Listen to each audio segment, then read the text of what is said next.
Затем Бог отправил его в другой мир, не сказав больше ни слова, и сказал, что там он встретит богиню, которая даст ему дальнейшие указания. Когда Мака добрался до дворца богини, она начала оскорблять его, называя уродом, тупицей и другими словами, которые моя девушка говорила мне, когда я сделал ей предложение. Она сказала, что уже нашла других героев, которые спасут ее мир, и ей не нужно такое отвратительное существо, как он. Поэтому она отправит его на край света вместе с другими уродливыми монстрами. Поскольку ее долг дать ему силу, она просто дает ему способность понимать и говорить на языках других существ, кроме людей. И на этом она говорит ему, чтобы он не размножался в этом мире, и выгоняет его. Он приземляется в кратере на бесплодной каменистой земле, 3 дня идет к высокой горе без еды и воды и уже почти теряет сознание, когда слышит женский крик о помощи. Он бросается спасать ее, но видит, что это была напуганная девочка-свинья в человеческой одежде, а двухголовая собака пыталась ее съесть. Он уворачивается от атак собаки и сбивает ее с толку своей скоростью, а затем бьет ее ногой в шею, но она пронзает его тело словно пуля. И тогда он понимает, что он гораздо сильнее, чем думал. Мэнка поражен своими способностями, и испуганной девочке-свинье ничего не остается, кроме как принять его запрос на дружбу. Она представляется Эммой, горным орком, которую собираются принести в жертву непобедимому дракону на вершине высокой горы. Она приводит его в свою деревню и учит магии огня, которую он осваивает с первого раза. И на следующее утро он отправляется на высокую гору, чтобы отблагодарить Эмму, победив дракона. Так как он был в школьном клубе стрельбы из лука, он превращает огонь в стрелу и попадает в ворота огненной стрелой. Хотя для него это был всего лишь тренировочный выстрел, стрела пробивает ворота, и плохие парни, которые издевались над орками, мгновенно побеждены этой атакой. Они просто использовали имя дракона, чтобы запугивать орков. Но теперь, когда Мэнка ранил дракона, он, похоже, собирается с ним сразиться. Все вокруг окутывает красный туман, и величественный дракон нападает на Мэнка, который уворачивается от всех атак. Туман сгущается, но у нашего героя есть новое умение, которое позволяет ему видеть дракона, несмотря на туман, и он уворачивается от всех атак, прежде чем начать контратаку. Затем он создает огненные шары вокруг дракона и атакует ее, и когда она ошеломлена, Мэнка демонстрирует свои боксерские навыки. Всего 3 ударами он вырубает дракона, но как только он теряет бдительность, дракон использует свои магические глаза, чтобы поймать его в ловушку иллюзии, где он думает, что умрет. Мако видит свою подругу из клуба стрельбы из лука, Микуми, которая довольно симпатичная и популярная, и в его мечтах она признается ему в любви и ведет себя довольно настойчиво. Он знает, что это невозможно, потому что он не красив, не высокого роста, не блещет умом и даже не богат, поэтому он понимает, что это иллюзия, и использует свою силу, чтобы развеять ее. Теперь он понимает, что это была сила, данная ему лунным богом, и с ее помощью он может управлять пространством вокруг себя. Он использовал ее, чтобы почувствовать дракона, а теперь использует, чтобы укрепить свои кулаки, чтобы пробить ловушку иллюзии. Он выходит наружу и готов избить дракона до полусмерти. Но дракон ведет себя как котенок, умоляя о пощаде. Она переходит прямо к делу, говоря, что видела его воспоминания и хочет узнать о них больше. Поэтому она предлагает ему контракт, чтобы стать его спутницей, что было бы выгодно для обеих сторон. Сначала Мака колеблется, но соглашается на контракт, и дракон начинает ритуал. Их окружает магия, и когда девушка-дракон пытается заключить договор и контракт завершается, она превращается в красивую женщину. Это действительно лучшее, что может случиться в любом аниме. Мака разочарован, потому что его больше интересовала служанка-дракон, чем девушка, и девушка-дракон говорит ему, что именно поэтому он умрет девственником. Затем дракониха объясняет, что в таком контракте более слабое существо принимает форму более сильного,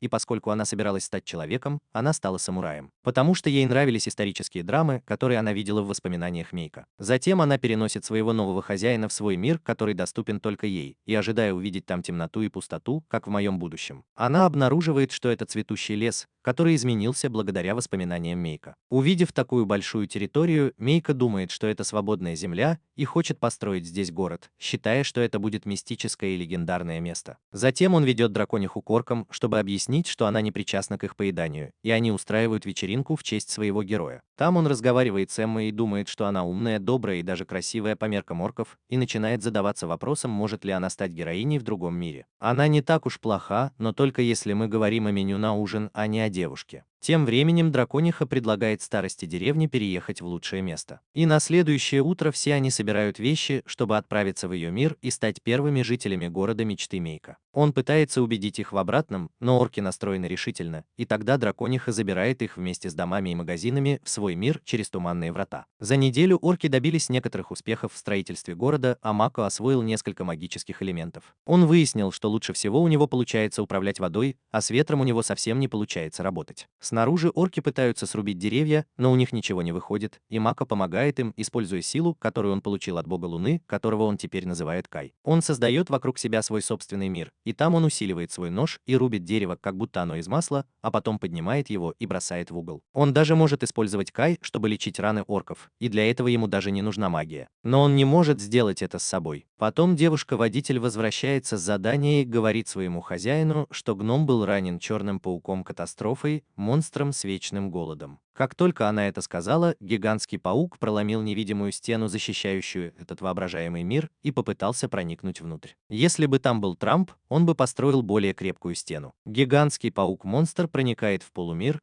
его темная аура и убийственное намерение пугают Мака. К тому же девушка-дракон отказывается ему помогать. Но она говорит, что уже сражалась с ним раньше, и что паук убежит, получив несколько ранений. Поэтому наш герой использует Кай и блокирует первую атаку паука, а потом контратакует и отрубает ему лапу. Но прежде чем он успевает нанести второй удар, паук прыгает на него и пытается поймать в свою темную паутину. Мако пробирается в темную сеть и обнаруживает, что паук отрастил себе ногу, которую он только что отрезал. Сколько бы Мако не атаковал его, паук продолжает отращивать конечности. Тогда Мако меняет тактику и использует свою магию огня и навыки стрельбы из лука, чтобы попасть пауку в голову. Затем он превращает мощный огненный шар в копье и наносит сильный удар по монстру, который все еще преследует его. Паук поглощает остатки магии от атаки Мако и исцеляется, поэтому Мако снова меняет тактику. Он создает множество огненных копий и запускает залп, который пронзает паука, но слышит женский смех. Паук полностью исцелился и нападает на уставшего Мако, пробивая его барьер Кай и нанося удар гигантскими лапами. До этого Мако сдерживал его, чтобы не разрушить свой развивающийся город, но теперь он в ярости и создает огромный взрыв, который отбрасывает паука с дырами в брюхе. Затем он создает пулемет из огненных шаров, который удерживает паука на месте, пока Мако готовится к своей последней атаке. Используя свой лучший элемент, воду, он создает мощную водную стрелу и стреляет в паука, пронзая его в лесу. Но это все, что он может сделать, и падает без сил, потому что потратил слишком много магии. К сожалению, паук еще не умер, и он достаточно исцелился, чтобы схватить Мейка живьем, и девушка-дракон боится, что не сможет спасти своего хозяина от съедения. Но оказалось, что паучиха настоящая извращенка, которая любит боль и доминирование. И когда Мейка впервые за долгое время почувствовала себя настолько удовлетворенной, она наслаждалась каждой секундой. Она хочет быть с ним каждую секунду своей жизни, но девушка-дракон вырубает паучиху и освобождает Мако, прежде чем предложить ей контракт. Она просит паучиху заключить с ней контракт прямо сейчас, даже несмотря на то, что та без сознания, а разрешение они могут получить позже. Паучиха соглашается, и когда Мако приходит в себя полностью исцеленный, он видит рядом с собой девушку в черном, которая благодарит его за еду и обещает быть ему верной. Он в шоке и ужасе. Хоть девушка и выглядит мило, у него от нее нехорошее предчувствие. Девушка в черном говорит Мако, что его исцелила девушка-дракон, ее крошечный клон и Эмма, но он только спросил, кто она. Она отвечает, что она черный паук, и рассказывает ему, как заключила с ним контракт, пока он был без сознания. И когда она облизывает губы, говоря, что готова на все ради своего хозяина, наш герой боится, что она украдет его девственность. Когда приходит девушка-дракон, он разочарован и саркастически называет ее отличной служанкой.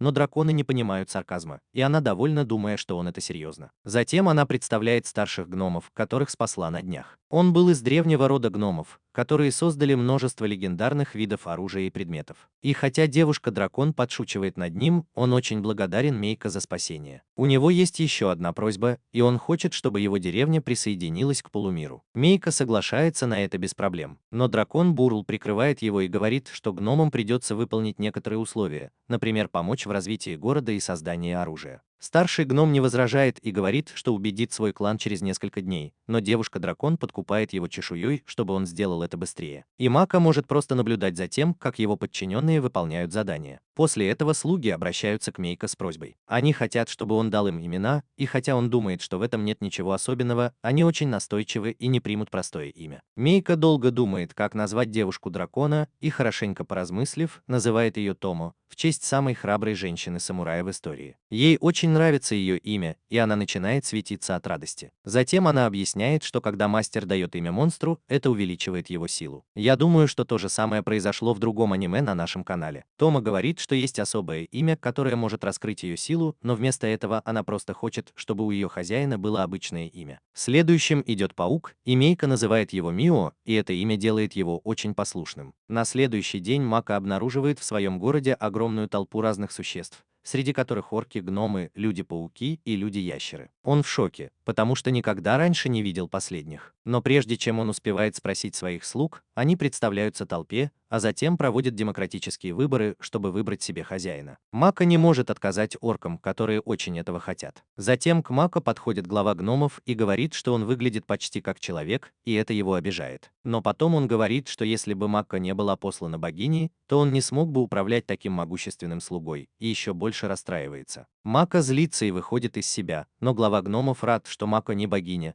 потому что они ее все равно не любят, и поэтому решает служить ему. Затем Тома представляет людей-ящеров, которые хорошо владеют магией воды и ветра. Теперь они все слуги Мако. После нее Майя представляет своих людей-пауков по имени Алк, которые были прокляты и всегда хотели есть. Но как только она выпила кровь Мака, их проклятие исчезло вместе с ней. У всех алков мощная регенерация, и они немного извращенцы, как и их босс. Но Мака не нравится, что вокруг него слишком много полулюдей, и теперь ему отчаянно нужно найти людей. К счастью, он находит неподалеку человеческую деревню и видит там светловолосую девушку. Но как только он подходит к ней, она пугается и убегает, называя его монстром. Мака в шоке. Он не понимает, что происходит, и не верит в это. Он думает, что девушка, должно быть, увидела что-то странное. Но когда он подходит к городу, то видит, что люди готовятся к битве. Он вежливо спрашивает, можно ли ему войти в город, но они не понимают его языка и стреляют в него, думая, что он монстр. Мако бежит, используя барьер Кая, который отражает стрелы, и понимает, что богиня сказала ему, что он может говорить на других языках, кроме человеческого. И намеренно сделала так, чтобы он не мог общаться с людьми. Он возвращается домой и плачет, рассказывая 3 девушкам в своей жизни, что в этом мире все существа, кроме него, могут говорить по-человечески. А потом Эмма говорит Мако, что люди боятся его не из-за языка, а из-за его уродливого лица, и дает ему подзатыльник. Правда в том, что у Мако огромное количество магии, которая излучается как ужасающая аура, равная ауре 10 королей демонов, и это пугает людей. Эмма учит его контролировать это, но прогресс очень медленный, и поскольку Мако не собирается отказываться от общения с людьми, он ищет другие способы контролировать свою ауру. Он решает выучить их язык, купить маску, чтобы скрыть лицо, и найти способ подавить свою магию. Но это слишком сложно, ведь человеческий язык такой же трудный, как китайский, а кольцо, которое гном-ремесленник принес, чтобы поглощать его магию, ломается почти сразу. Постепенно Мако выучил человеческий язык и решил записать его с помощью магии, потому что у него проблемы с произношением. И карлик-мастер создал кольцо, которое может эффективно подавлять его магию. С этим кольцом Мико отправляется в ближайший город, притворяясь сыном богатого торговца, а 2 его слуг играют роль охранников. В городе он считает всех красивыми, а его слуги кажутся ему обычными. И теперь он понимает, почему богиня насмехалась над ним. Они приходят в гильдию искателей приключений, где рассказывают о кольце маски и о том, что Мако не может говорить из-за проклятия. И администратор объясняет, как можно повысить ранг от Е до Си, выполняя задания. Мако также узнает, что ему нужно получить удостоверение торговца, которое можно сделать только в отдаленном городе. Затем он просматривает задания, размещенные там, и узнает, что сильнейший искатель приключений в гильдии был выше 400 уровня,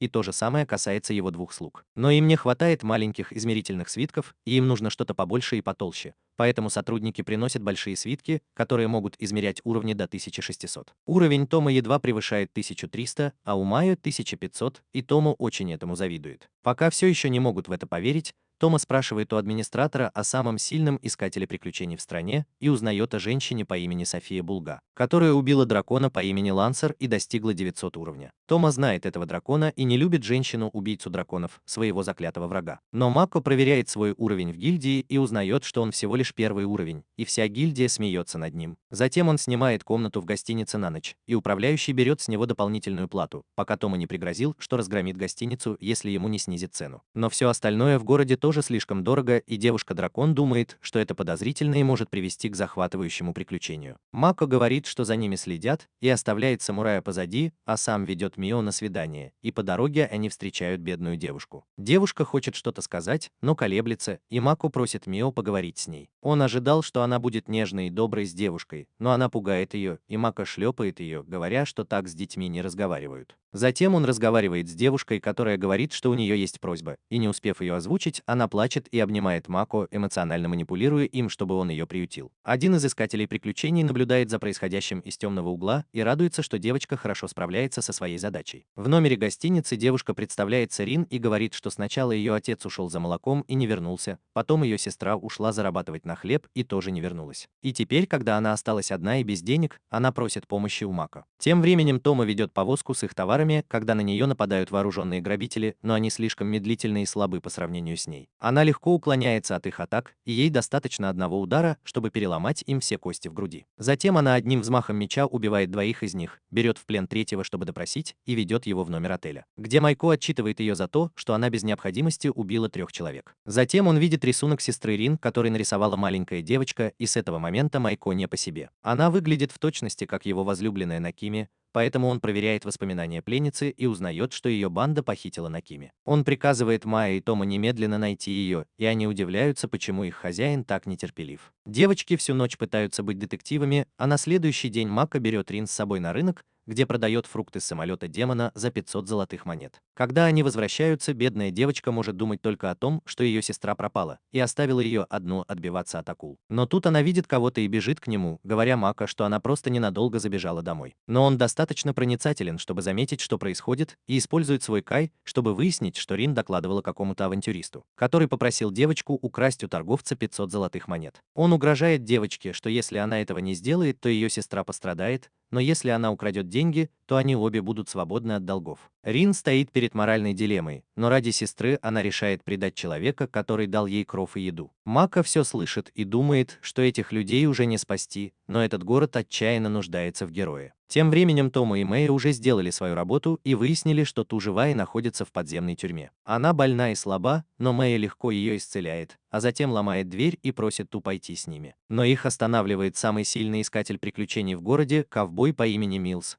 а затем к нему присоединяются его подчиненные, которые сейчас контролируют Рин. Тома говорит, что она все понимает. Милс притворялся героем, но на самом деле он был жалким злодеем и трусом. Он злится и обвиняет их в том, что они притворяются. Но потом меняет свое мнение и просит их присоединиться к его команде. Девушки вежливо отказываются, но он оскорбляет их мастера, называя его уродом и говоря, что у него член меньше, чем у обычного мужчины. Это злит Тому и Мэя, и они бьют Милса, который оказывается под мощным щитом, способным отразить ракету.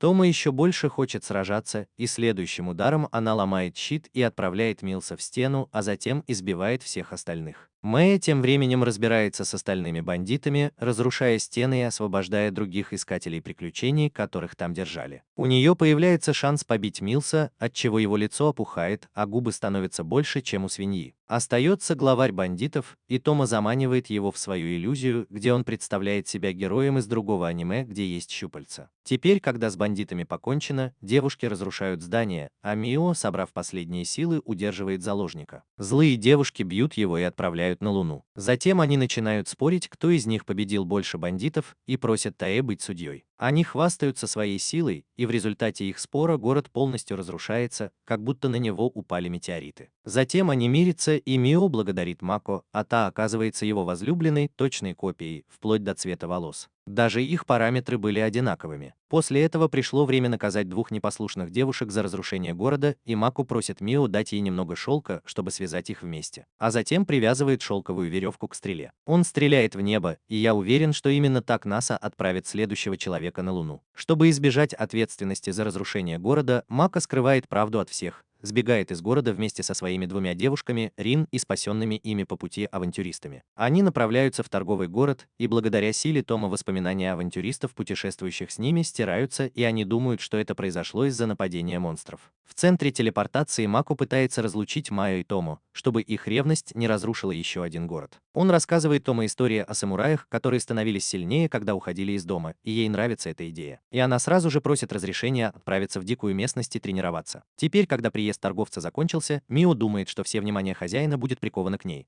но то и ее грудь – серьезная конкуренция. Затем группа отправляется в путь на повозке, и по дороге Мико чувствует, что какие-то пчелы-монстры нападают на них. Он говорит Мио, чтобы она разобралась с ними, и она использует свой веер, чтобы разрезать насекомых с помощью атаки клинком ветра. Мико хочет продолжать ехать, но Тоа говорит ему, что им нужно собрать предметы с монстров, и Мико не может смотреть ей в глаза, потому что его снова и снова тянет посмотреть чуть ниже. Но когда он видит, как она жестоко расправляется с трупами монстров, его интерес к девушке пропадает. Так, путешествуя и сражаясь с монстрами по пути, группа добирается до торгового города. Когда они уже почти подошли к воротам, они встречают редкого вида пчелу-монстра, которую называют рубиновым глазом, и обычные искатели приключений не уверены, что справятся с ней. Мако просит Мио убить насекомых, но когда искатели приключений просят ее не повреждать их драгоценные тела, она расстраивается и говорит своему хозяину, чтобы он сам это сделал. Видя, что у него нет выбора, Мако достает лук и стрелы, стреляет в слабое место рубинового глаза и убивает его одного за другим. Никто не может поверить, что торговец первого уровня может быть таким искусным в бою, но они не интересуются им больше 5 секунд, потому что им нужно собрать сырье с редких монстров, прежде чем войти в город. Поскольку предыдущий город был разрушен до того, как туда успели передать информацию о регистрации, Мако пришлось заново регистрироваться. Он обнаружил, что его уровень остался прежним, но нашел задание S-ранга, которое он может выполнить, несмотря на свой И-ранг. Торговая компания R хочет купить глаза рубинового цвета, которые он добыл, и Мако думает, что это отличный шанс заработать немного денег. Он делится добычей с другими искателями приключений, забирает все глаза рубинового цвета и еще кое-что. Они решают встретиться вечером, чтобы отпраздновать, что добрались сюда целыми и невредимыми и заработали хорошие деньги. Их гильдейские карточки действуют как мобильные телефоны, с помощью которых они могут звонить друг другу, просматривать карты города и энциклопедии монстров и даже оплачивать контент. Вечером группа наслаждается мясом и алкоголем, попутно знакомясь друг с другом. В группе есть эльфийский лучник, человек-алхимик и гном-воин, не считая то, которое является воровкой. Пьяная гномка вызывает Мако на армрестлинг, и он побеждает ее как ребенка. Остальные напиваются и засыпают, а то предупреждает Мако о торговой компании Арт, с которой он собирается иметь дело, потому что слышала, что с их клиентами случаются плохие вещи. Это заставляет Мако быть осторожным, и он идет забрать глаза рубинового цвета, прежде чем отправиться в свой номер в отеле, где его ждет Мэя. Она очень хочет заняться с ним сексом и даже ломает одну из кроватей, чтобы увеличить свои шансы, но Мако не собирается потакать ее фантазиям и сразу ложится спать. На следующий день он возвращается в полумир, так как теперь может сам создавать порталы, и Эмма устраивается к нему секретарем. Она сообщает ему, что все расы здесь обустраиваются и выполняют свою работу. Объединив силы, они построили огромный замок для Мико, план которого они узнали из сериалов, которые Тома записал и перевел. Что касается девушки-дракона, то ни Мико, ни Эмма, ни даже ее крошечный клон не смогли с ней связаться. Но у Мико нет времени думать об этом, потому что глава гномов зовет его в мастерскую, где они показывают ему блестящие доспехи, которые они создали. Но он отказывается их носить, потому что он лучник, а не воин, и гномы начинают плакать. Но потом Мико видит плащ, который ему подходит, и он сделан тем же безумным гением, который сделал его кольцо. Он уверен, что этот плащ впитает достаточно магии Мико, чтобы убить его, но этого не происходит. У плаща высокая магическая и физическая защита, и он даже может менять цвет, переключаясь с защиты на мобильность. Но он тут же рвется, и гном-маг решает сделать новый плащ в следующий раз получше. Алка превращаются в людей с помощью временной магии трансформации и в основном занимаются сбором ингредиентов. Они без проблем собирают и едят даже самые ядовитые вещи. На следующий день Мико берет рубиновые глаза, и один идет в торговую компанию, волнуясь перед своим первым серьезным делом. Его тепло приветствует президент компании Патрик и его верный дворецкий. Когда Мако рассказывает им о своей выдуманной истории с проклятием и о том, что он приключенец первого уровня и хочет стать торговцем, Патрик говорит, что им больше не о чем с ним разговаривать. Услышав, что Мако всего лишь новичок, он думает, что тот просто самоуверенный болван, который все делает неправильно. Но когда Мако показывает им рубины, торговец в шоке понимает, что это настоящие камни, и извиняется перед человеком в маске. Затем он говорит, что ему нужны эти редкие ингредиенты, чтобы приготовить волшебное лекарство амброзию для своей жены и 2 дочерей, которые больны проклятой болезнью. Злой колдун наложил на 3 женщин проклятие 8 уровня, и хотя его пытали, а потом убили, он не рассказал Патрику никаких подробностей о проклятии. Мака тронут его историей и дает ему еще несколько камней, предлагая помочь ему. Патрик и его сотрудники так счастливы, что обнимаются и плачут. А потом наш герой отправляется в торговую гильдию, где ему предстоит пройти 2 испытания, прежде чем он сможет стать торговцем. Администратор говорит ему, что сначала он должен будет сдать сложный письменный экзамен, а если сдаст, то получит практический экзамен по сбору материалов. И в конце ему нужно будет внести деньги, чтобы доказать, что он платежеспособен. Чтобы подготовиться к письменному экзамену, Мако покупает дорогое пособие и, прочитав его, почти сразу же жалеет о своем решении. Увидев выражение его лица, экзаменатор подумал, что Мако не справится с заданием, но тот попросил дать ему тест без подготовки, потому что это была математика для начальной школы. Мако справился с тестом за 5 минут, и экзаменатор был в шоке, что он получил высший балл. Он был так потрясен, что у него случился небольшой сердечный приступ, а Мако задумался о том, насколько низок уровень образования в этом мире. Затем пришло время теста на сбор материалов, и экзаменатор обрадовался, что Мако вытянул короткую соломинку и должен был собрать 4 сложных предмета или что-то равноценное за 3 дня. Но Мако немного подумал и, сделав несколько математических расчетов, решил, что части убитых им пчел-убийц можно считать равноценными, и экзаменатор снова был в шоке. Затем он пошел в ресторан, но не знал, какой вкус у еды, и когда заказал что-то похожее на лимонад, оказалось, что это банановый коктейль. Он не смог это переварить и вернулся к игре в Деми, чтобы поесть фруктов, и узнал от клона Томо, что урожай был плохим из-за непостоянной погоды в последнее время. Мико рассказал клону о своем сне про иллюзорный город, объяснив, что это город, который можно найти, только заблудившись в тумане. Там они получали бы подарки в виде редких продуктов и оружия, и это создавало бы хорошую репутацию товаров и повышало их стоимость. Вдруг ему позвонил Тому и сообщил, что у Майи проблемы. Мако бежит в комнату звукозаписи, где застает своих слуг дерущимися, и спрашивает у очеловеченной алхимика, что происходит. Она пытается объяснить, но этого недостаточно, и тогда он прекращает драку и спрашивает Тома, что случилось. Оказывается, Мэя посмотрела «Тетрадь смерти» и теперь считает себя Атаку. А у нашего героя теперь 2 женщины с разными вкусами в сериалах, и они продолжают спорить, какой лучше. На следующее утро Мако разговаривает с алхимиком, с которым путешествовал, и приглашает его зайти и приготовить лекарство. Но когда они уходят, за ними следит другой искатель приключений из торгового города, и он собирается любой ценой помешать Патрику достичь своей цели. Мако приводит алхимика к Патрику, и бедняга паникует, узнав, что ему предстоит работать в знаменитой компании по производству фильмов. Дворецкий ведет их в лабораторию, и алхимик успокаивается, чувствуя себя в своей стихии среди ингредиентов и различных научных инструментов. Процесс приготовления лекарства из амброзии довольно прост, и только извлечение жидкости из рубиновых глаз представляет сложность. Дворецкий говорит, что они использовали рубиновые глаза вместо настоящих цветов амброзии, потому что их было трудно найти, но пчелы питались этими цветами. Так что их глаза вполне подходили. И теперь Мако думает, что если он добудет цветы амброзии, то сможет быстро разбогатеть. Алхимик следует рецепту, и первый шаг – это магия приготовления. Его заклинание занимает слишком много времени, и Мако считает его методы неэффективными, поэтому он тайком вмешивается в процесс и делает все быстрее. Первая порция лекарства уже готова, и дворецкий относит ее Патрику, чтобы тот дал ее жене. Когда готовы остальные 2 порции, алхимик слишком расслабляется, и когда дворецкий врывается в комнату, он пугается и роняет бутылки. Мако быстро реагирует и легко ловит первую бутылку. Но со второй ему приходится использовать свои навыки игры в бейсбол и подпрыгнуть, надеясь, что хоть какая-то часть его тела поймает бутылку. Он ударяется головой о стену, но все равно справляется. Они бегут к Патрику и видят, что тот ранен, когда кормил жену лекарством, а она набросилась на него.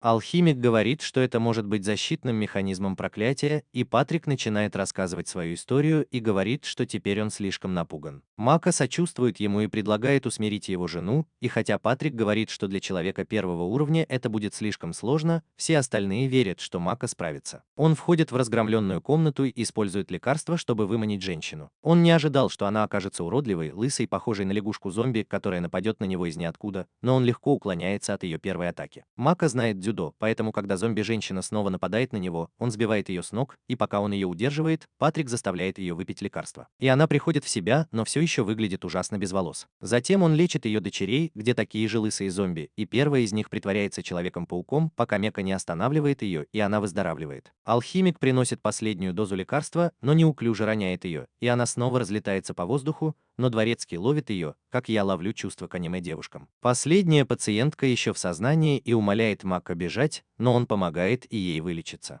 К счастью, теперь все хорошо. Патрик благодарит богиню, и Мако чувствует, что его сейчас стошнит, когда он слышит ее имя. Затем наш герой выходит на улицу, где его ждут две служанки. И вдруг кто-то нападает на них, используя огненный столб. Мако уворачивается от огня, но Томо и Мио остаются на месте, и атака на них никак не действует. Нападавшие те же авантюристы, которые следили за Мейко раньше, и Томо говорит, что эти двое уже давно следят за ними. Они не одни, еще 20 авантюристов окружают отряд Мейко, и лидер просит двух девушек перейти на его сторону. Томо вспоминает, что дурак из прошлого города сказал то же самое и отказывается даже рассматривать его предложение, но Мио принимает его предложение за 10 золотых монет. Это был план Мако, так как он хотел, чтобы одна из девушек не участвовала в соревновании, и это прекратило бы их ревность. Когда враги нападают, Мако приказывает Томо оставить их в живых, но сама только уклоняется и просит своего хозяина дать сигнал к началу боя. Как только она получает сигнал, она расправляется со всеми одним взмахом меча, и в живых остаются только двое главных злодеев, воин и волшебник. Волшебник в панике и, чтобы спастись, использует заклинание телепортации, но не успевает закончить, и Мако сбивает его с ног и играет с ним в баскетбол. Затем главный злодей представляется как лучший искатель приключений в городе Лайм. Когда он нападает на них, Томо легко обезоруживает его и сбивает с ног. На земле он в ужасе, думая, что это конец, и Томо читает его мысли и понимает, что он не был плохим человеком. По совету Мако, Лайм извиняется перед ним и рассказывает всю историю о том, как он возненавидел Патрика. Это началось несколько месяцев назад, когда торговая компания Р злоупотребляла своим положением на рынке, из-за чего многие искатели приключений остались без работы, а некоторые из них погибли, выполняя опасные задания. Это даже затронуло приют, откуда был родом Лайм, и он решил объединиться с колдуном, который предложил наложить сонное проклятие на семью Патрика, чтобы тот пересмотрел свои действия. Но злой колдун солгал и наложил проклятие на 3 женщин, которая постепенно убивала их, и Лайм говорит, что он ничего об этом не знал. Томо может подтвердить, что он говорил правду, поэтому Мейко отпускает Лайма и велит ему позаботиться о своих союзниках,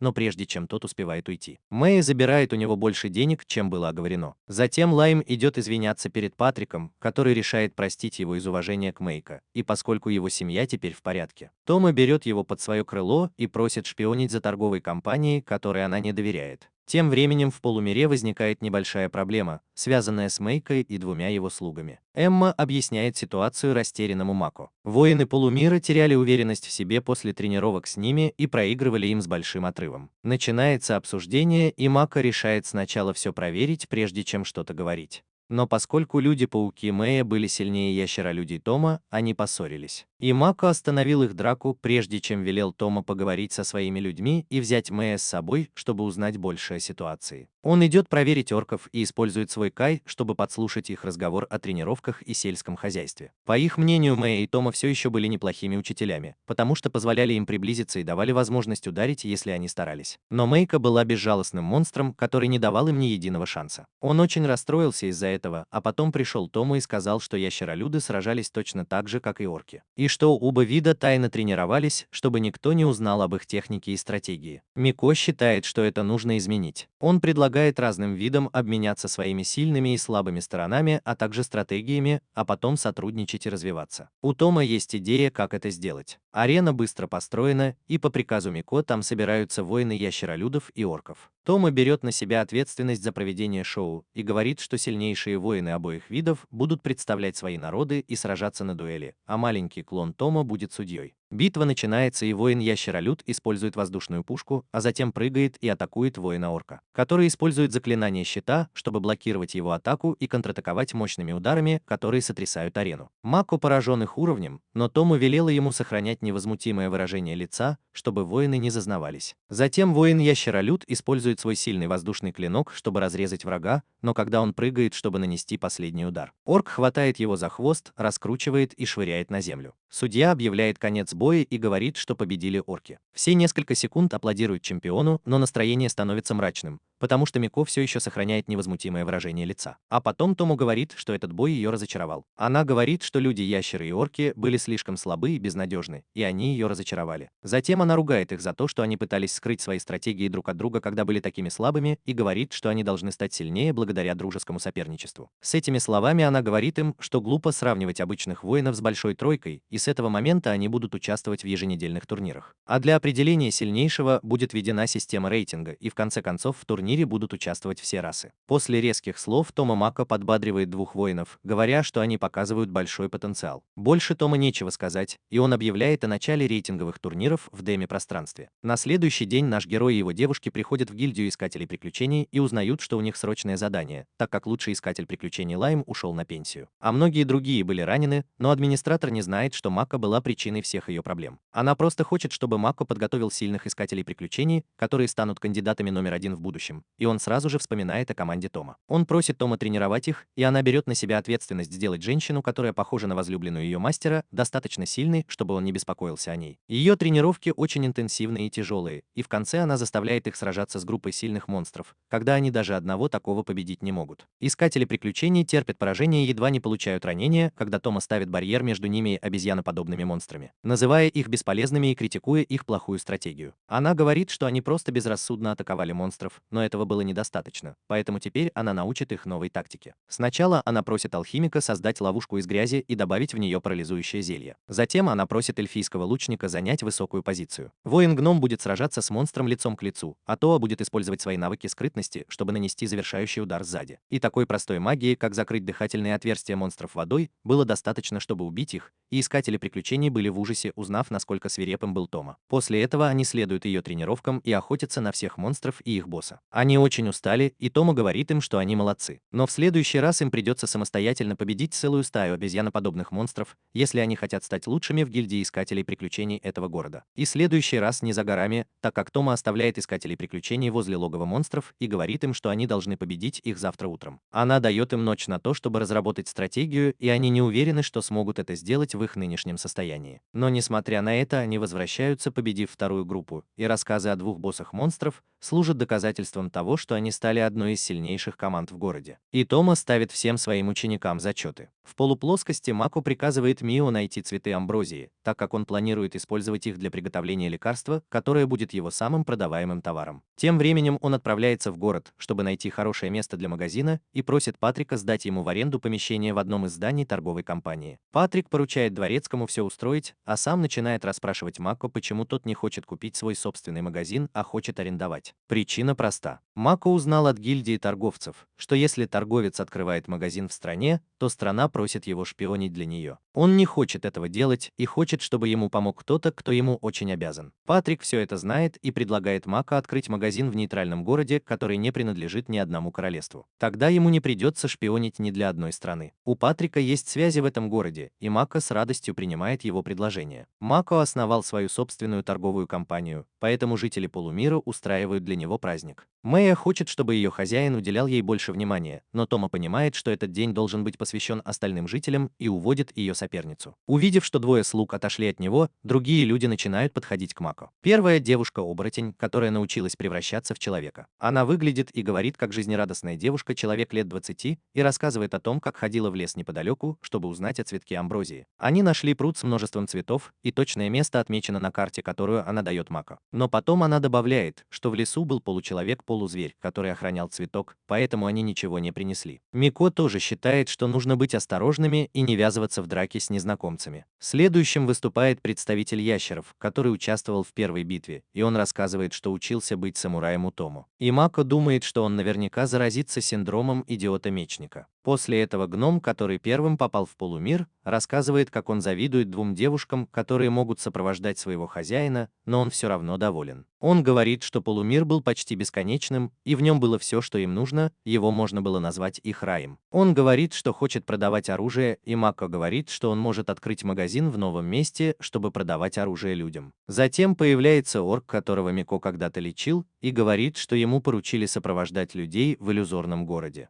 А после него еще много горожан хотят подойти к своему правителю и поговорить с ним. Тем временем Майя и Тома находятся в лесу и, разговаривая о Мако, чувствуют, что его присутствие внезапно исчезло, а потом снова появилось. Они очень испугались и побежали к нему, где и нашли его за стрельбой из лука. Майя очень волновалась и, плача, обняла Мико, а он не понимал, что сделал не так. Тома внезапно начинает отчитывать его и спрашивает, что он делал, когда тренировался в стрельбе из лука. И немного подумав, Майко отвечает, что он слишком сильно сосредотачивался на цели. Это и вызывает беспокойство, потому что во время такой глубокой концентрации сознание Майко отключается, а потом снова появляется после выстрела. Он не видит в этом ничего плохого, а Мио начинает плакать, говоря, что так можно исчезнуть, только если ты мертв. Мако говорит, что раз он жив, то ничего страшного не произошло. Тома снова ругает его, говоря, что есть серьезная проблема, о которой он не знает. Из-за сильной концентрации он то исчезал, то появлялся, и это было почти то же самое, что умереть и возродиться. Из-за этого его магия быстро росла, что невозможно для большинства людей, и сейчас его магия стала настолько сильной, что не вмещается в 5 колец, которые он носит. Теперь Мико беспокоится и спрашивает, не вытекает ли его аура, как у короля демонов, но Тома говорит, что он уже давно преодолел этот предел. Сейчас его магия на том же уровне, что и у богини, и из-за его растущей силы полумир постоянно расширяется, что скоро вызовет проблемы. Но это была не самая большая проблема. Если бы богиня узнала о растущей магии Мако, она бы увидела в нем угрозу и вызов своей силе. И тогда она бы попыталась его убить. Теперь Мако понимает серьезность ситуации и решает использовать Кай, чтобы скрыть свою ауру. Тома говорит, что попросит гномов сделать для него более эффективные инструменты для подавления магии. Майя все еще плачет и обезвожен из-за всех этих слез, и Мако ведет ее в комнату, а Тома дрожит от волнения, представляя, как все будет дальше. На следующий день психическое здоровье Юмика в полном беспорядке. Во-первых, он напряжен, потому что больше не может заниматься стрельбой из лука, а потом Мио пыталась переспать с ним прошлой ночью. А сегодня у него есть 2 разрешения, которые ему нужны, чтобы открыть магазин. Он погружен в свои мысли, когда оказывается в переулке и уворачивается от брошенного в него пакета. Он принадлежит получеловеку-полукрысе, и когда Мако помогает ему, он понимает, почему люди говорят, что он выглядит почти как человек. Затем к нему пристает девушка, и он понимает, что находится в районе красных фонарей. Но прежде чем он успевает что-то сказать, Тома и Мио появляются из ниоткуда и тащат его в номер отеля. Они злятся и говорят, что если он хочет испытать любовь женщины, то они здесь, но он обнимался с другой женщиной. Девушки прижимают его к стене, спрашивая, неужели они недостаточно хороши и не могут больше ждать, становясь слишком агрессивными, когда срывают с него рубашку. Мако паникует, использует свою магию, чтобы их остановить, а затем убегает через портал. Майя боится, что теперь ее хозяин будет ее ненавидеть, но Тома понимает, что он просто был излишне застенчивым. Майка висит вниз головой на дереве, куда он телепортировался в спешке, и Эмма находит его. По его разорванной одежде и розовому туману вокруг нее, она понимает, что с ним только что произошло. На следующий день Мио приходит к Мако, когда тот рассматривает новые костюмы, которые помогут ему подавить свою магию. Она извиняется перед ним наедине. Он просит ее больше так не делать, а она отвечает, что иначе он умрет девственником. Наступает неловкая пауза, и чтобы разрядить обстановку, Мако спрашивает ее о лесе, где она нашла цветы амброзии и полулюдей, которые их охраняют. Затем он просит ее пойти с ним поговорить с ними. В лесу они замечают группу авантюристов, которые за ними шпионят. Мио хочет прикончить их, но Мако говорит ей просто поймать их в кокон из шелка и уйти. Затем они находят питомник амброзии в пруду, и кто-то явно хорошо за ним ухаживает. Мако делает шаг к цветам, но чуть не поскальзывается и вспоминает свое прошлое, когда просит Мио взять его за руку. Она пользуется моментом и берет его за руку, погружаясь в свои романтические мечты и надеясь, что это никогда не закончится. Но тут их прерывают 2 хранителя озера, 2 лесных они. Низенький, сумасшедший и глупый волшебник по имени Эрис, а высокий, агрессивный лучник по имени Аква. Мако говорит им, что пришел поговорить. Но Мио рядом с ним источает демоническую ауру, потому что хочет убить людей, которые помешали ей, когда она держала за руку своего мужчину. Жадные авантюристы тоже пришли украсть цветы амброзии, а лесные они настроены весьма враждебно. Пока Мио в режиме берсерка, Мико остается один, чтобы справиться с этой хаотичной ситуацией. Безумная волшебница говорит, что от Миа пахнет священным цветком, и после этого начинает атаковать Мико и остальных ледяными копьями. Он берет Мио и убегает, а когда женщина-авантюристка спрашивает, почему он убегает и не сражается, он понимает, что это та самая женщина, которая приставала к нему в районе красных фонарей. Мако отражает ледяные копья с помощью Кай, и лучница Аква, увидев это, выпускает магическую огненную стрелу, которая разделяется на несколько маленьких и поражает авантюристов. Но Мако легко отражает эти магические стрелы Кай, и лесные они удивляются, что он смог блокировать их атаки. Он продолжает убегать от огненных стрел, неся Мио, но тут Тома телепатически зовет его и говорит, что он ведет себя как ребенок и смеется над ним. Она говорит, что видит все, что происходит, но не поможет Мако, потому что он относится к девочке-пауку как к своей любимице и ругает ее, когда она говорит о культуре самураев.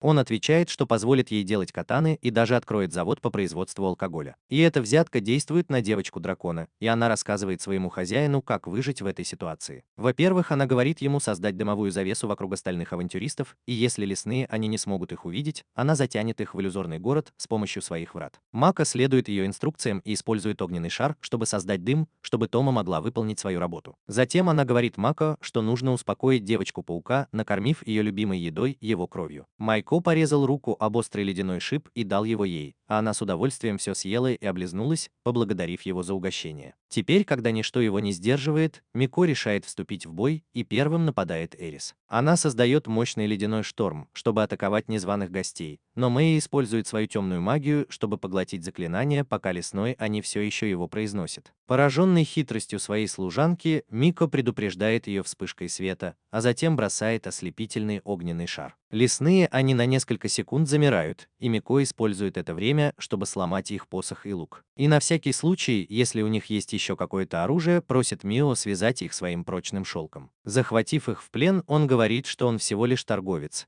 который пришел поговорить с ними о сделке, а не просто украсть цветы. Стражники могут сами принять его предложение и отвезти Мако в деревню, где старейшины выслушают его. Так они попадают в деревню, которая скрыта в лесу за магическим барьером, который кажется Мико странно знакомым. Затем он встречается со старейшинами племени лесных Они, и они обижаются, когда он спрашивает, не эльфы ли они. Они говорят, что они другой вид и на самом деле являются предками обычных эльфов. В то время как эльфы полагались на силу, которую они получали от духов, у лесных Они было только их собственное знание, которое они могли использовать для управления лесом. Прежде чем они успевают обсудить дела, в комнату заходит сын вождя, Дон, и ведет себя грубо и враждебно по отношению к гостям. Он даже начинает спорить с отцом и другими старейшинами, называя их трусами и идиотами, которые прятались в деревне, пока барьер, защищавший их от дракона, ослабевал. Он также сомневается, что Мако обычный торговец, ведь он смог победить двух их опытных воинов и уходит из комнаты, бросив ему едва уловимое, но угрожающее предупреждение. Затем Мако начинает интервью со старейшинами, и оно занимает большую часть дня. К вечеру он уже измотан, когда встречает Эрис и Акву, которые хотят познакомить его со своим учителем. Мако слишком устал, чтобы знакомиться с новыми людьми, но несмотря на его отказ, учитель ломает стену в их комнате и заходит внутрь. Этот жизнерадостный и разрушительный человек представляется как Мондо и как настоящий экстраверт, энергично пожимает Мако руку и говорит, что давно не чувствовал себя так хорошо. Все девушки в комнате поняли, что он мужчина, а Майла особенно злится, что он держал ее хозяина за руку на секунду дольше, чем ее. Она выгоняет Мондо, и упав на землю, он понимает, что Мако и его слуга необычные люди. Его рана заживает сама собой, и он смеется, говоря, что они еще пожалеют, что встретили его. Прежде чем они ложатся спать, Мако приказывает Мио следить за лесным Они, особенно за Доном и Мондо, которые кажутся ему подозрительными. Она отправляется на задание, исчезает в полу и идет проверить извращенца учителя. Она видит, что на нем нет ни царапины, хотя она его ударила. Вокруг него сильная неестественная земная магия, и Майя понимает, что он одержим чем-то, и ее обостренные чувства подсказывают ей, что это будет вкусно. Затем она перехватывает телепатическое сообщение Дона, которое кто-то отправил через ее паутину, и узнает, что он общался с демонами, и они что-то замышляли. Майя рассказывает все Мако, который благодарит ее за работу и просит ее поменяться местами с Томо, потому что у него есть кое-что, что нужно подтвердить. После этого лес устраивает вечеринку для своего гостя, и пока Мако наслаждается праздником, он видит, как Дон и Мондо о чем-то разговаривают. Внезапно Мондо хватает Дона за горло, и из его тела появляется странный монстр. Он принимает форму скелета, который высасывает всю жизненную силу Дона и убивает его, превращая в пустую оболочку. Все в ужасе, и Мако спрашивает монстра-скелета, почему он убил этих двоих. Монстр отвечает, что его старое тело было бесполезным,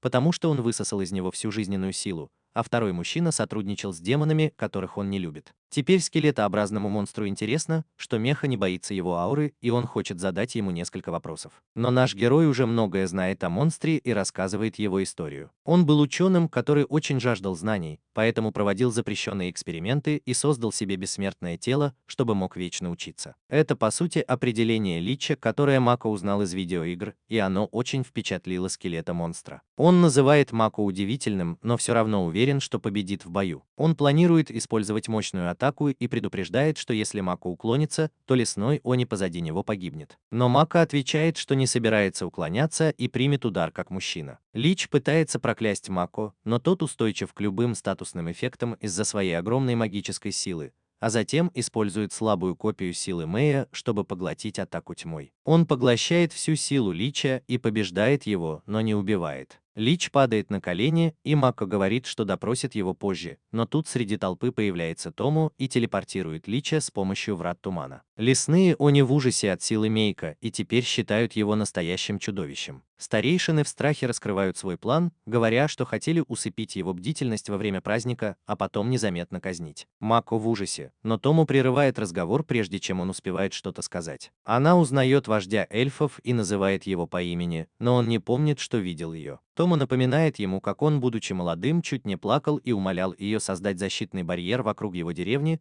и вождь сразу понимает, что она великий дракон. Он кланяется ей и велит своим потрясенным соплеменникам сделать то же самое, и Мако понимает, что его догадка была верна. Затем Тома представляет Мако как своего хозяина и приказывает лесным Они поклониться ему, и они все ошеломлены и не могут вымолвить ни слова. Затем они возвращаются в мир демонов, чтобы допросить Лича и узнать, чего он хотел. Лич отвечает, что хотел стать Грантом, одним из высокопоставленных людей, которые превосходят всех остальных. Мако в замешательстве, но у Лича есть вопросы к нему по поводу магии, которую он только что использовал. Он отвечает, что это была всего лишь жалкая копия магии Майо, но она не была эффективной. Лич ошеломлен и говорит, что трюк, который он только что использовал, чтобы победить, потребовал бы огромного количества энергии. И это было все равно, что использовать ракету, чтобы убить муравья, но Майо говорит, что у него есть еще много таких же. Лич расстроен разницей в их силе, начинает кричать и повышать голос на Майо, но Тома и Мако быстро затыкают его, приставив клинок к его шее. Что они там собираются отрезать? Майо успокаивает своих слуг и говорит им не причинять вреда Личу, потому что он хочет заключить с ним сделку. Он спрашивает Лича, есть ли у него какие-нибудь магические книги. Он хотел бы купить их, потому что его книга заклинаний состоит всего из одного листа бумаги, который дала ему Арчиха. И Лич совершенно подавлен, узнав, насколько он слабее человека. Тома предлагает Майо не покупать книгу, а оставить Лича в качестве своего учителя магии. Затем она поворачивается к Личу и спрашивает его, что раз уж он хочет стать Грантом, то наверняка провел достаточно исследований и знает, что во Вселенной есть и другие миры, помимо того, который контролирует богиня. Все в шоке, а Тома объясняет, что проведя много исследований, любой может узнать о Грантах, высокопоставленных людях, которые могут свободно путешествовать между разными мирами. И Мако вдруг видит надежду вернуться в свой родной мир, став Грантом. Но Тома быстро разрушает его мечту и мечту Лича, говоря, что теперь стать Грантом невозможно. Много лет назад некоторые люди нашли трещины в пространстве и времени и использовали их, чтобы попасть в другие миры. Но большинство из них пожалели, что отправились в миры, которые были слишком убогими по сравнению с этим, и вернулись. Лишь немногие из путешественников решили остаться в новых мирах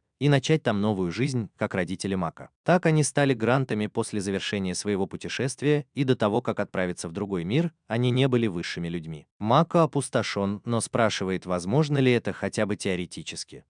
Тома отвечает, что это действительно возможно, но шансы выжить при путешествии в другой мир даже с разрешения богини составляют всего 10%. А это по сути самоубийство. Лич обескуражен и говорит, что работал до изнеможения, но это не принесло никакой пользы. Тома предлагает ему стать слугой Мако, раз он тоже из другого мира, и вместе у них может появиться шанс найти путь в другой мир. В качестве компенсации он может стать ходячей книгой заклинаний и учителем для их могущественного хозяина. Манка считает, что Лич и Мак во многом похожи и соглашается превратить его в слугу с помощью ритуала. Когда они начинают ритуал, становится ясно, что я полностью контролирую Мико, и Лич будет его рабом до конца своей долгой жизни. Когда ритуал завершается, Мико понимает, что не знает, мужчина это или женщина, потому что перед ним просто кости. Когда Лич превращается в человека, Мако немного пугается, увидев длинные распущенные волосы, но оказывается, что это красивый молодой человек, который преклоняет колени перед своим новым хозяином. Эстома говорит, что научит его быть хорошим слугой, но внезапно теряет сознание и начинает кашлять кровью. Затем вдалеке раздается громкий взрыв, и девушка-дракон говорит, что совершила ошибку, и падает в обморок. Мако беспокоится и просит Мио позаботиться о ранах Тома, а сам бежит к месту взрыва вместе с Личом, который не может бежать быстро, потому что не привык к мышцам и крови. Он предлагает остаться и использовать магию исцеления на расстоянии, пока Мако идет вперед и видит, что несколько его горожан пострадали от взрыва. Среди пострадавших было несколько орков с серьезными ранениями и плачущий над ними ребенок. Еще там был Эл, Шелк, который был полностью обожжен, и даже его сверхспособности регенерации не помогали ему. Мака дотрагивается до своего тела и понимает, что оно холодное и безжизненное, и вдруг в его памяти всплывает воспоминание о смерти его первого питомца. Он в ужасе, но Лич говорит, что паук был серьезно ранен, но не умер, и теперь им обоим нужно сосредоточиться на том, чтобы спасти его. Мака использует исцеляющий КАИ, но это не помогает, и тогда он в отчаянии использует еще один слой исцеляющего КАИ, и это срабатывает. Паук стабилен, и Лич говорит, что он сам все сделает, а Мако должен выяснить, что произошло при взрыве. Он чувствует магию в воздухе, к нему подходит плачущая девочка-орк и говорит, что ее отец был на месте взрыва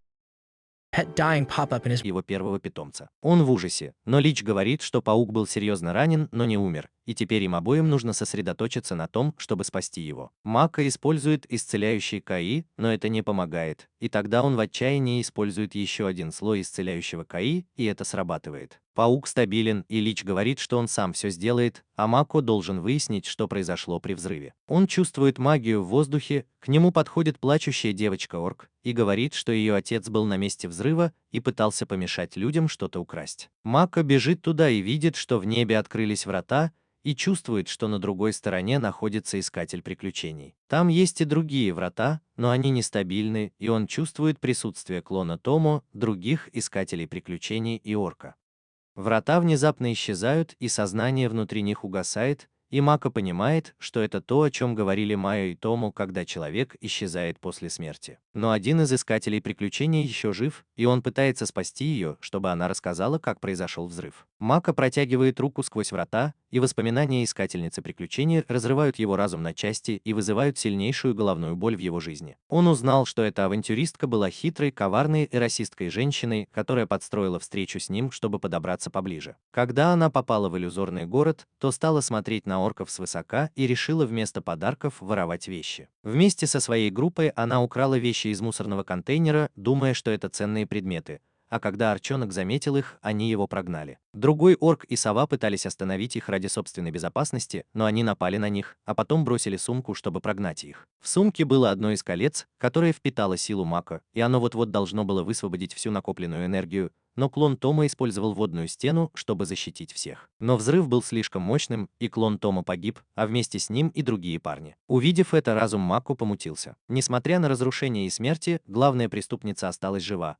потому что артефакт-щит защитил ее, а взрыв создал врата тумана, которые отправили ее обратно в город. Она все еще думает о похищенном оружии, когда туман окутывает ее, и Мако выходит с угрожающим видом. Женщина оскорбляет его внешность, но ему уже все равно, и он отвечает, что разочарован в себе, потому что думал, что люди оценят гостеприимство полулюдей. Он говорит, что она единственная, кто выжил, хотя и была главной преступницей, и что это несправедливо, что людям так везет благодаря милости богини. Он говорит девушке с убийственными глазами, что ему следовало убить ее и ее группу, когда он впервые заметил их. Девочка в ужасе выхватывает свой меч, и Мико тоже достает свой короткий меч. Она отступает назад и говорит ему не подходить близко, затем внезапно нападает на него, но Мако отрубает ей руки, и девочка катается по полу, крича от боли. Он пинает и проклинает ее, даже когда она умоляет его сохранить ей жизнь, он говорит, что она убила его людей, а он был здесь, чтобы восстановить справедливость. Он наносит девушке удар ножом, и когда она умирает, Мако понимает, что он только что убил кого-то намеренно в первый раз, и это все портит его мозг. Он не уверен, что чувствует, и он плачет, когда кричит и ломается. На следующий день он притворяется, что с ним все в порядке, и принимает участие в похоронах вместе с мертвым орком и клоном Тома, которые были проведены в традиционном орочьем стиле путем разжигания костра. Мако винит себя за то, что был таким наивным и доверчивым к людям, что привело к их гибели. После этого он не торопится называть Лича Шики, а затем разговаривает с Томо, который восстанавливается после травм, полученных прошлой ночью. Он спрашивает ее, как он мог бы использовать ее врожденную силу и увидеть воспоминания этой женщины, и ему интересно, поделился ли он также частью своих слуг. Эта теория приводит его в ужас, и он думает, что он гибрид человека, дракона, паука и нежити, но Томо просто смеется над ним. Другие слуги объясняют, что ничто из тела или души слуги не попадает в хозяина, и поэтому он остается неизменным. Кроме того, с укреплением эмоциональной связи между хозяином и его слугами он может использовать их способности, но обычно на это требуется время. Но в экстренных ситуациях способности слуги, которому хозяин доверяет, проявляются сами собой. Мако завидует, что Мако больше доверяет Тому, и ее сила проявляется. Они ссорятся из-за того, что хозяин больше доверяет Тому, и это причиняет Шики эмоциональную боль. Затем Мако отправляется на прогулку по городу и разговаривает с жителями о том, что нужно пересмотреть меры безопасности, построив стену между иллюзорным городом и настоящим поселением. Он также узнает, что раненый Алк быстро выздоравливает и хочет, чтобы жизнерадостная девочка-паук присматривала за иллюзорным городом как настоящий искатель приключений. Затем он идет к гномам, и они планируют быстрее и безопаснее избавляться от отходов. После этого Мако идет к семье и друзьям погибшего орка, которого он когда-то исцелил. Они говорят, что любой из них отдал бы свою жизнь за хозяина. И теперь наш герой принял решение о будущем этого мира. Затем Мако идет в город, и Патрик рассказывает ему об Академии Росгард, нейтральном городе, о котором он упоминал ранее. Бизнесмен показывает ему карту континента, которая очень похожа на Японию, а нейтральный город находится довольно далеко, поэтому ему придется воспользоваться телепортационными вратами. Затем Мако говорит Патрику, что скоро уедет и оставит своих помощников управлять магазином здесь. Он благодарит бизнесмена-ветерана за все и извиняется, говоря, что солгал про маску, и признается, что у него просто было уродливое лицо. Патрик ошеломлен, но делает вид, что все в порядке, и говорит, что все равно благодарен Мико за спасение его семьи. Но это всего лишь завуалированный комплимент, и он сравнивает его с уродливой версией своей жены-зомби. Когда все улажено, Мико решает взять Шики с собой в город-академию, так как тот талантливый исследователь и может помочь ему узнать больше об этом мире и его тайнах, а также о богине. Майко и Тома недовольны, но он подкупает их записями своих воспоминаний о стрельбе из пистолета и боях на мечах. И просит Мио присмотреть за магазином, пока Тома будет присматривать за полуплоскостью. Он прощается со всеми в своем городе и отправляется в нейтральный город вместе с Шики через телепортационные врата. Но богиня находит его и внезапно телепортирует в другое место золотым лучом. Его слуги не могут его найти, и они паникуют, а Мико оказывается на пустыре и вдруг чувствует, что к нему приближается кто-то с жаждой крови. Он слишком поздно реагирует, чтобы уклониться от атаки женщины-воина с огромным мечом, и она ранит его руку. Майко понимает, что она сильна и опасна, и он понятия не имеет, кто эти коротышки, стоящие рядом с ней. Майко ранен и паникует, но пытается успокоиться и сразиться с двумя нападающими, которые думают, что он похож на получеловека. И не понимают, почему богиня выбрала своим слугой такого уродливого человека. Майко понимает, что это была богиня,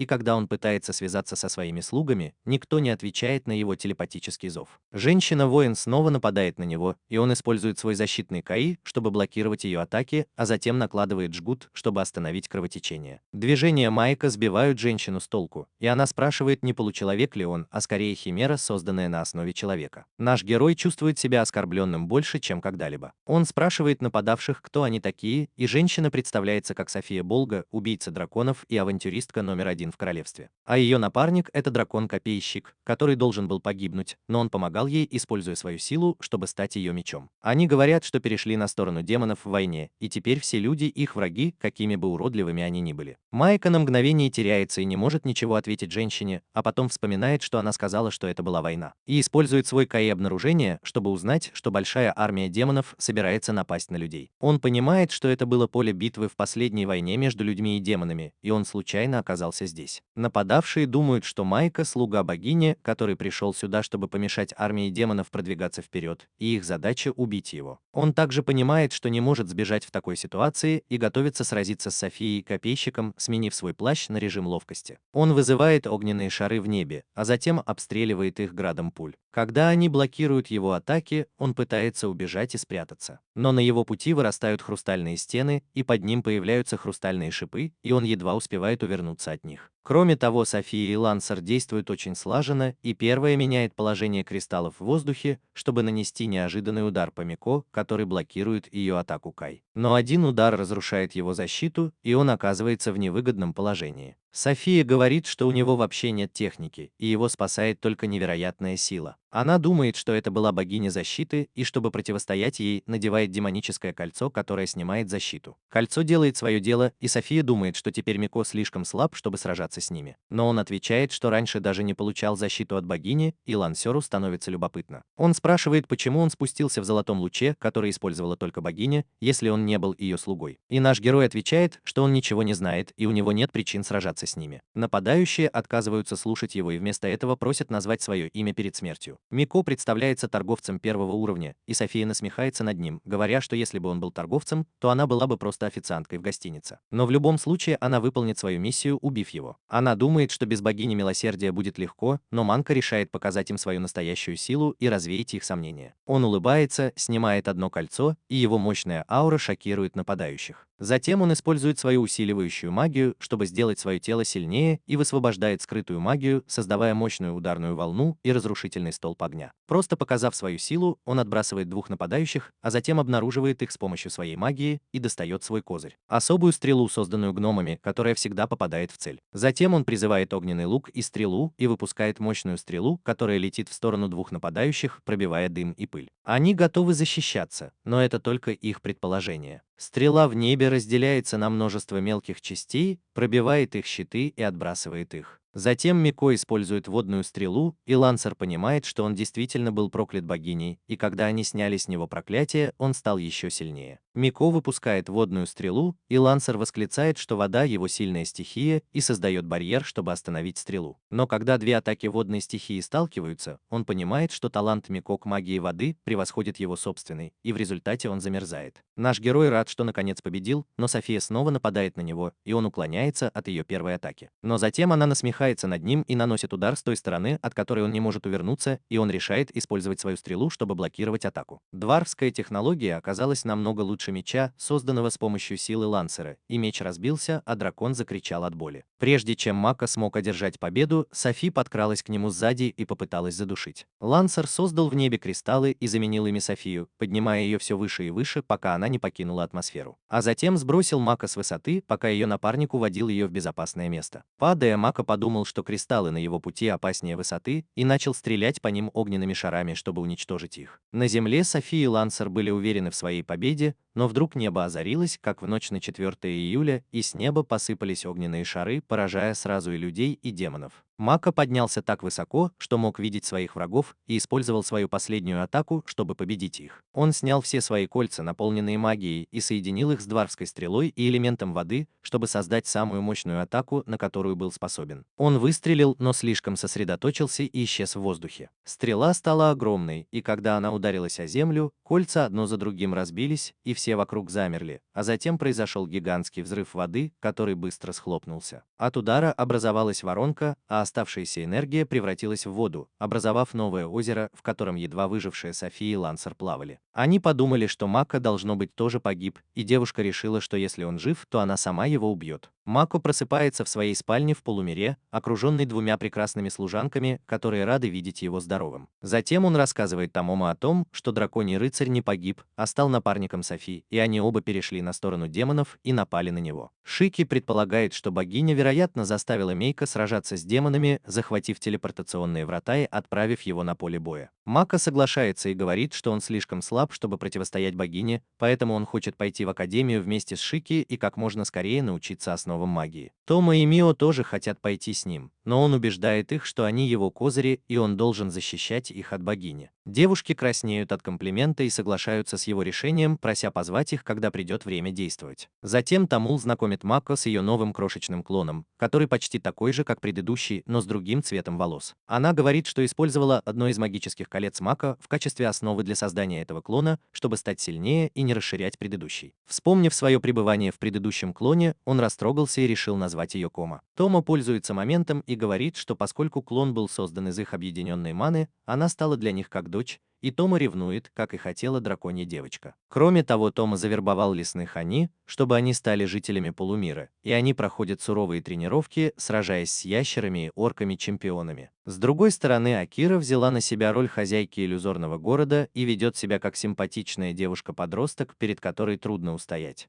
Магазин Мако наконец-то открылся в торговом городе, и многие люди возмущаются, что там работают полулюди. Аарон и гном стоят перед магазином, и последний без разрешения берет кинжал у покупателя и жалуется, что тот в плохом состоянии. А затем бесплатно чинит его и возвращает, как только Мэй проверяет. Мужчина поранился об острый кинжал и порезал щеку, а Айрис тут же брызгает на него зельем, рекламируя широкий ассортимент товаров. Теперь люди сходят с ума от удивительных товаров, которые продаются по низкой цене, и это привлекает больше покупателей, включая бывших врагов и друзей. Тома и Лайм наблюдают за магазином издалека, а Мако присматривает за магазином вместе с Шики. Он узнал о потерях в битве с Софией и Лансером, которых богиня насильно отправила на землю. Он использовал всю свою силу, чтобы справиться с двумя врагами, но не знал, что армии людей и демонов тоже понесли большие потери из-за этого. Он также узнал, что здесь есть еще два человека с Земли, которые были героями, выбранными богиней, и после последней битвы люди стали называть его третьим героем. Вернувшись в мир демонов, Мико думает о своих родителях и девушке, которая плакала из-за него и обещает стать лучше.